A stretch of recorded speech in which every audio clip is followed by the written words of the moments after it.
ये नोबेल साल्वे जी हमारे बहुत ही पुराने कार्यकर्ता है राष्ट्रवादी कांग्रेस पार्टी के। माननीय पवार साहब के बहुत खंदे समर्थक है। उनके ऊपर उल्लासनगर में हल्ला हुआ, वो समाज के लिए हमेशा लड़ते रहते हैं।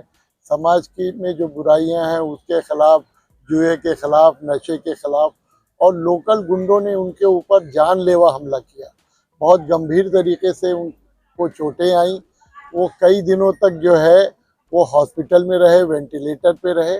और उसके बाद जब माननीय पवार साहब के तक ये सूचना पहुंची तो उन्होंने भी उसमें दखल दिया और हर तरीके से सहायता करने की कोशिश की।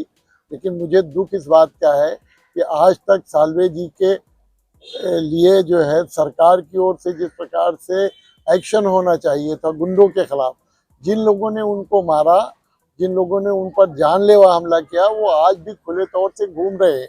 उन पर कोई कार्रवाई नहीं हुई है, सिर्फ आश्वासन ही मिला है। इस संबंध में हमारे पार्टी के जनरल सेक्रेटरी रविंद्र पवार जी ने शासन को चिट्ठी लिखी है। माननीय शशिकांत शिंदे जी जो प्रदेश अध्यक्ष है उन्होंने चिट्ठी लिखी है। मुझे उम्मीद है कि शायद इस चिट्ठी के बाद गृह मंत्री और महाराष्ट्र के मुख्यमंत्री देवेंद्र फडणवीस जी जो है कुछ एक्शन लेंगे और जो लोग दोषी हैं उनके ऊपर कार्रवाई की जाएगी।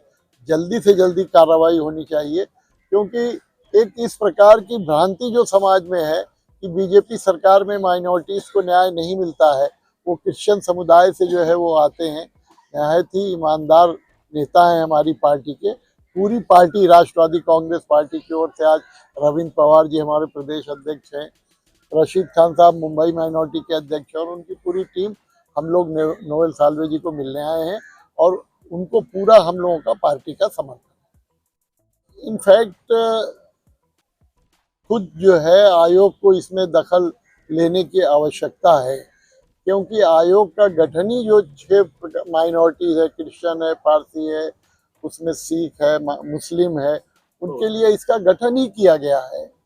लेकिन चूंकि हमने कहा बीजेपी की सरकार है, इसलिए बीजेपी की सरकार में आयोग के ऊपर भी जो चश्मा है वो बीजेपी का है।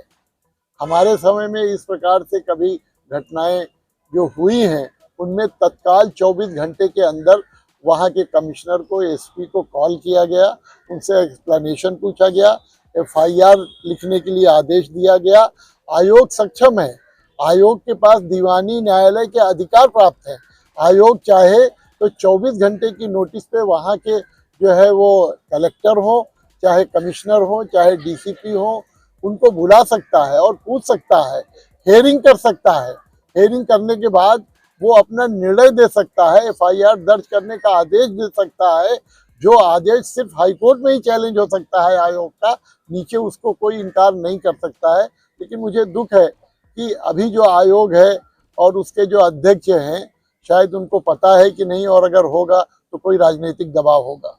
अध्यक्ष से तो मुलाकात नहीं करूंगा इस संबंध में। मैं सरकार में जो बैठे हुए मंत्री हैं, मुख्यमंत्री है, उनको जरूर अप्रोच करने की, हमारे अध्यक्ष साथ बात करके, शशिकांत जी के साथ बात करके उन्होंने चिट्ठी लिखी है। देखते हैं उस पर क्या कार्रवाई होती है, और अगर नहीं होगी तो फिर हम नोबेल साल्वे जी को कहेंगे कि जो न्यायालय का सहारा लेना पड़ेगा एफआईआर दर्ज करने के लिए, और वही अंतिम सहारा जो है वो बनेगा। परंतु नहीं, अधिवेशन में उन्होंने प्रयत्न किया था, लेकिन चूंकि अधिवेशन का समय बहुत कम था और अंतिम समय में जो 0 आवर्स में वो सवाल करना चाहिए था, किसी तांत्रिक गड़बड़ी के कारण वो नहीं हो सका। अध्यक्ष ने पूरा प्रयत्न किया था कि नागपुर में इस मुद्दे को वो उठाएं मुख्यमंत्री के सामने जो राज्य के गृह मंत्री हैं, लेकिन वो संभव नहीं हो सका समय की कमी के कारण, और सेशन जो है वो संडे को समाप्त हुआ है। अभी अध्यक्ष आने वाले हैं, 1-2 दिन में वो स्वयं आने वाले हैं, साल्वे जी से मिलने वाले हैं और आगे की रणनीति हम लोग तय करेंगे।